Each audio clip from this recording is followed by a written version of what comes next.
Bem, nesse último vídeo, falando sobre forças fictícias, especificamente sobre a força de Coriolis, nós vamos ver o caso do movimento onde o deslocamento ocorre de forma radial à plataforma.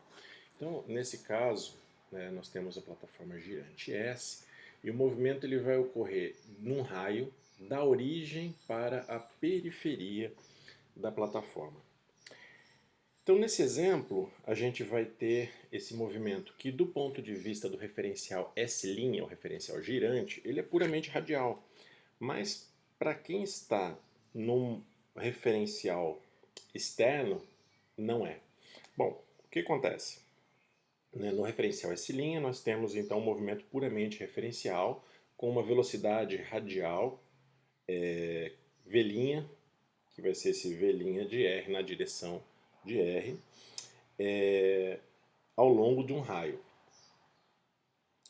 À medida que a pessoa ela vai caminhando para fora, na parte externa dessa plataforma, a velocidade aumenta, né? A velocidade angular é maior na periferia do círculo do que próximo à origem, naturalmente.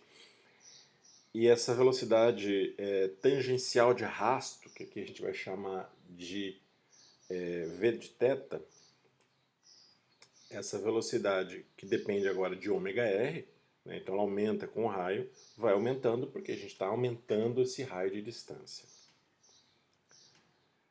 Então, no intervalo de tempo ΔT, a distância do centro aumenta um ΔR, que agora é um R vezes T mais ΔT, menos R de T. E a velocidade Vθ vai aumentar de magnitude também, né? Com o ômega R mais ΔR menos o ômega R que a gente tinha antes, ou seja, essa velocidade vai aumentar de um ômega ΔR. Isso dá uma contribuição, né, para a gente de que vai ter um ômega V de R. Então, nesse caso, a gente tem uma aceleração, além de uma aceleração centrípeta, também uma aceleração tangencial envolvida.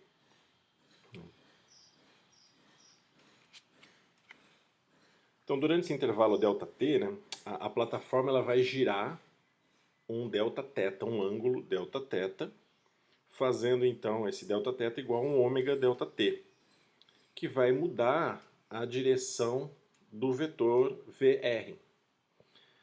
Então, como a gente pode ver aqui nessa figura B, a gente teria o vetor, aqui está ruim um pouco a qualidade, mas um vetor VR aqui, esse vetor VR num T mais ΔT, fazendo que a gente tenha uma velocidade tangencial ΔV nesse sentido, quem está enxergando isso de um referencial externo. Esse ΔVR, então, tem magnitude VR Δθ. Se a gente colocar isso em termos de aceleração, né, a gente vai observar que a aceleração ela vai ser igual a menos ômega quadrado R na direção R, mais um ômega VR na direção do vetor angular aqui, θ. O primeiro termo é devido à aceleração centrípeta, né? Agora, então, se a gente for escrever a força em termos dessa aceleração, o que nós vamos obter? Que nós temos uma força devida à aceleração centrípeta, dado esse primeiro termo, e um segundo termo agora devido à força de Coriolis. Então, o primeiro termo é devido então, a uma força centrífuga, né, dada a aceleração centrípeta, com tendência de sair dessa plataforma girante, e o segundo termo é que vem da força de Coriolis. Se a gente comparar com a força de Coriolis que a gente tinha obtido anteriormente, nós vamos observar agora um sinal negativo, né? Isso quer dizer que o movimento tende a desviar na direção oposta do vetor θ, ou seja, na direção para o movimento. De forma então que a gente pode escrever aqui, nesse caso, a força de Coriolis como independente da posição da partícula, ela é igual em qualquer momento da trajetória. Ela é diretamente proporcional à velocidade da partícula e à velocidade do referencial girante, o ômega. e tende a desviar o movimento para menos o vetor θ, aqui nesse caso. Então aqui a gente novamente escrevendo a força de Coriolis. Do modo mais geral, a gente pode escrever a força de Coriolis como agora um produto vetorial entre as velocidades angulares e velocidades lineares do movimento. Então, a gente pode escrever a força de Coriolis de forma geral como menos 2 vezes a massa, produto vetorial entre ômega e v. Então, observem que ela sempre é perpendicular ao eixo de rotação e à velocidade da partícula. E nos casos que a gente tem um movimento que ocorre, por exemplo, junto à superfície da Terra. O que nós vamos fazer é utilizar esse produto vetorial para caracterizar o movimento. Então, só relembrando aqui, né, como que a gente calcula um produto vetorial? A gente utiliza a chamada regra da mão direita, onde, utilizando os dedos polegar, indicador e médio, a gente vai caracterizar esse produto vetorial. O dedo indicador representado por o vetor A, o dedo médio representando pelo vetor B. Então, o produto AB vai estar na direção do polegar. Muito bem. Se a gente representar isso agora na superfície da Terra em diferentes situações, o que nós temos? Lembrando, né, que a força de Coriolis vai ser dado com esse produto vetorial aqui. O que nós temos? A gente tem uma relação aqui, por exemplo. Se eu estiver aqui no hemisfério norte, eu vou pegar esse vetor aqui que está interessante para a gente fazer essa representação. Eu tenho o vetor ômega de rotação, ele está sempre apontando para cima em qualquer lugar, né, em função da rotação da Terra.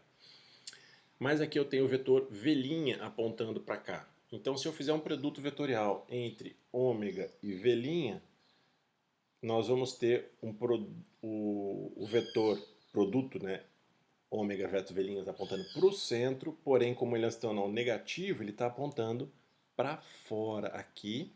Então, no caso, nessa direção aqui, em função da superfície da Terra.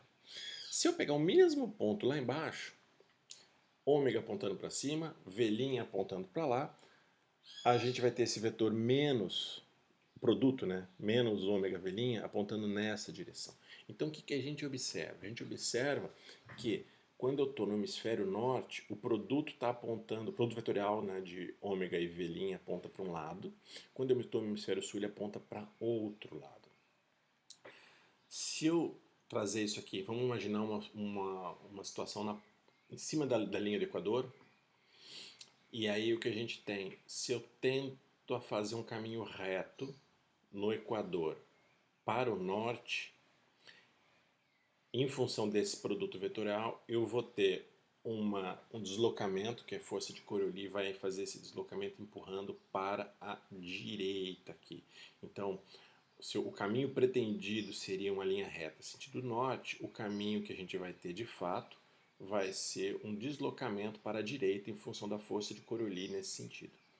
Se eu estiver no hemisfério sul, se eu caminhar, aliás, para o hemisfério sul agora, também partindo do mesmo ponto da linha do Equador, sentido sul, uma linha reta para o sul, o caminho que nós vamos obter de fato agora é uma linha com desvio agora para a esquerda aqui no hemisfério sul, uma vez que a gente vai ter uma força de Coriolis agindo para o lado oposto. É isso que faz com que a gente tenha aquelas zonas de baixa pressão que começam a girar com a criação de um ciclone. Então, no hemisfério norte, essas forças elas vão ser deslocadas para um sentido, enquanto no hemisfério sul, deslocadas para outro. Por isso que a gente viu que um ciclone, né, uma tempestade, um furacão no hemisfério norte, ele vai ter um sentido de rotação anti-horário, enquanto no hemisfério sul, no sentido horário. Isso devido a produto vetorial, as relações, né, do produto vetorial dado pela força de Coriolis como menos esse produto vetorial da velocidade angular com a velocidade linear do móvel. Como a gente viu, né, ele depende diretamente da massa, e desse produto das velocidades. Então, pequenas massas e pequenas velocidades, a força de Coriolis praticamente não se manifesta. Mas quando estiver falando de grandes massas e grandes velocidades, essa força sim vai ter uma influência muito grande. Por exemplo, um lançamento de um projétil, ele tem que ser ajustado de forma a poder atingir o seu alvo, senão ele vai sofrer um desvio muito grande para a direita, no hemisfério norte, ou para a esquerda, no hemisfério sul. Bom, aqui nós temos as referências e existe uma discussão bastante interessante a respeito disso nesse artigo aqui, falando sobre vórtice de Coriolis em pequenas massas, né? E os livros de Física 1, Mecânica, trazem uma boa descrição, uma boa apresentação das forças de Coriolis.